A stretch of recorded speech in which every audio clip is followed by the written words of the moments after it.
We generally experience ourselves as our body, life, and mind. When we injure our body, we say that we have hurt ourselves. When there are hunger pangs, we say that we are hungry.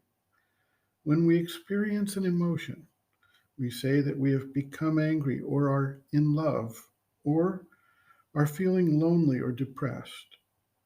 Rene Descartes famously stated, I think, therefore I am, showing his sense that he was identified with his mental consciousness.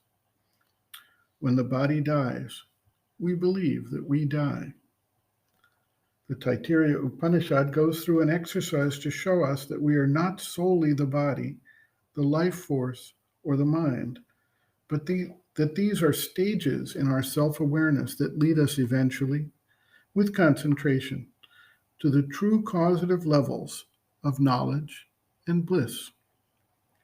The Kena Upanishad makes it clear that the powers of body, life, and mind, represented by Agni, Vayu, and Indra, are not supreme, and that their powers are nullified when faced with the supreme.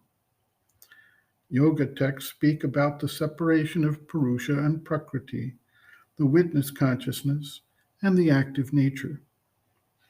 Other Upanishads speak of two birds on a common tree, one observing, while the other eats of the fruit.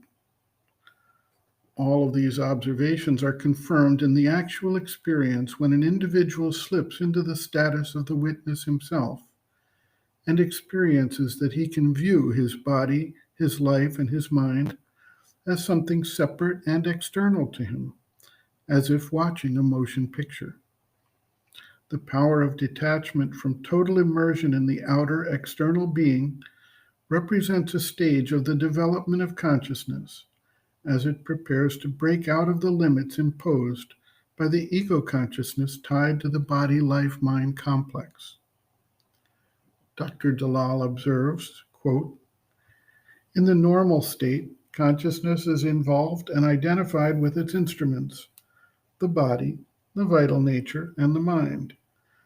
One feels oneself to be the body, thoughts, and feelings. As consciousness evolves, it experiences itself more and more as detached and separate from the outer physical, vital, and mental nature. Instead of being identified with the movements of the outer nature, it observes them as a detached witness, sakshi, to use a term of the Gita. Sri Aurobindo writes, quote, it, consciousness, can be detached. It can be involved.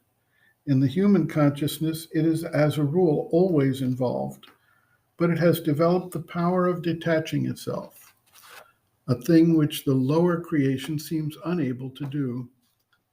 As the consciousness develops, this power of detachment also develops. End quote. Reference Sri Aurobindo and the Mother, Growing Within, The Psychology of Inner Development, Introduction, page Roman 8.